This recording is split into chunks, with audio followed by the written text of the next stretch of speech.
Coiteiro. Você já ouviu falar nessa palavra, coiteiro? Pois é, no tempo de Virgulino Ferreira da Silva, o Lampião, existia essa pessoa, esse personagem de nome Coiteiro.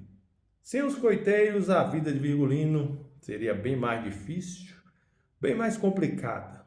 Os coiteiros ajudavam os cangaceiros a sobreviver naquele mundo hostil daquele tempo, que não tinha quase estrada, automóvel estava chegando e ele precisava da ajuda desses coiteiros. Os coiteiros informavam dos passos da polícia, davam alimento, almoço, janta, dava até festa para os cangaceiros. Outros vendiam munições.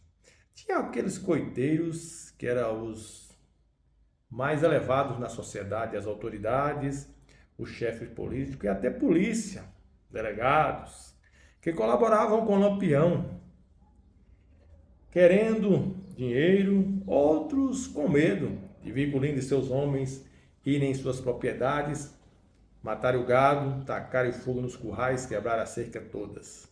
O medo imperava. A polícia não dava proteção à população. Cada um tinha que se virar como podia. E ter a inimizade de Virgulino poderia ser a morte certa. Muitos simpatizavam com ele, outros apenas queriam dinheiro. Tinha um tal de Cornélio Soares, por exemplo, autoridade influente em Vila Bela, em Pernambuco. Esse serviu muito tempo como coiteiro de Virgulino, e vendendo armas, dando mantimentos. Como era importante, as autoridades não mexiam com ele, era chefe político e colaborava com as eleições dos governadores. Desta forma, esse tipo de coiteiro ficava à parte dos demais. Já tinha aqueles outros, os menores, geralmente moravam em propriedades. Ou eram o dono da propriedade, ou eram vaqueiros ou simples moradores.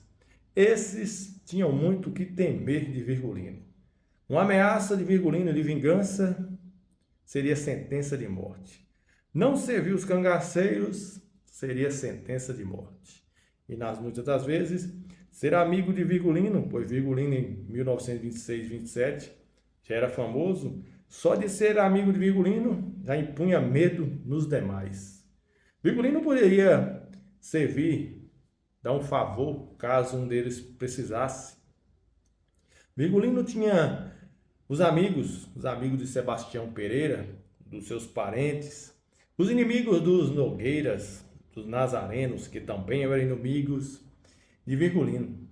Com isso, essa teia se formava.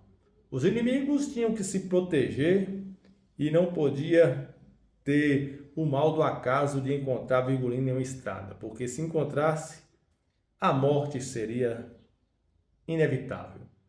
Já os amigos tinham a proteção, era como se fosse o verdadeiro governador do sertão, a polícia. Virgulino chegou a se intitular de governador dos sertões, propôs até o governador Estácio Coimbra de Pernambuco dividir o estado no meio. Ele ficaria com a parte de Arco Verde e o governador com a outra, onde já se viu. Um bandoleiro, um cangaceiro, propôs isso a um governador que não ficou nada satisfeito, impôs uma perseguição ferrenha a Virgulino e todos os cangaceiros. Pois a vida de coiteiro era essa.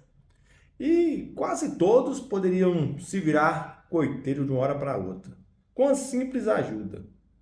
Por exemplo, o coitado do morador lá de uma fazenda estava lá em sua porta.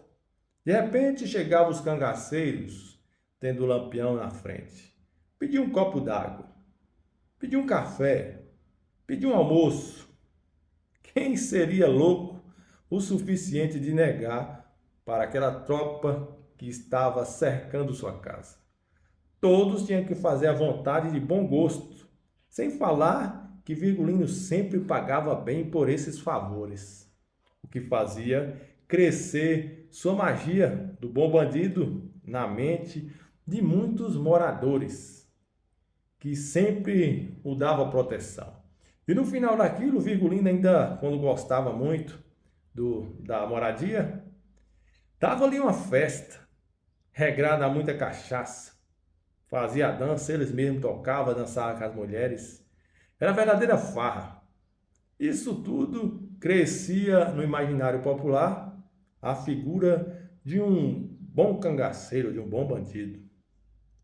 Mas, na contramão, se você negasse os favores a Virgulino, com certeza a reciprocidade seria diferente.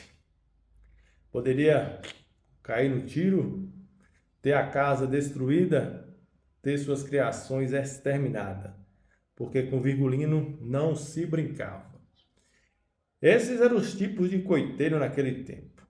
Quando o governador do estado de Pernambuco, Estácio Coimbra, e o chefe de polícia, Eurico de Souza Leal, descobriram o ponto fraco do cangaço que estava aí nos coiteiros. Não adiantava colocar muita polícia que não ia dar jeito no cangaceiro, porque Lampião era esperto e sempre armava as emboscadas para a polícia. Então, resolveram agir no ponto fraco, nos coiteiros. Só que tinha um problema. Muitos coiteiros eram pessoas influentes. Esses não poderiam ser mexidos. Então, passaram a atuar sobre os coiteiros menores, prendendo, ameaçando, e dessa forma começou a dificultar a vida de Lampião e seu bando, que teve que deixar o estado de Pernambuco e procurar abrigo em outro estado, onde a polícia e o governo estariam menos dispostos a enfrentá-lo.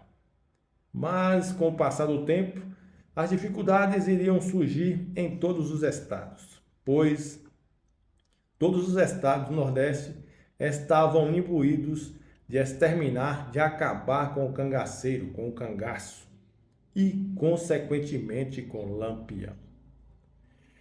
Essa foi a vida do coiteiro.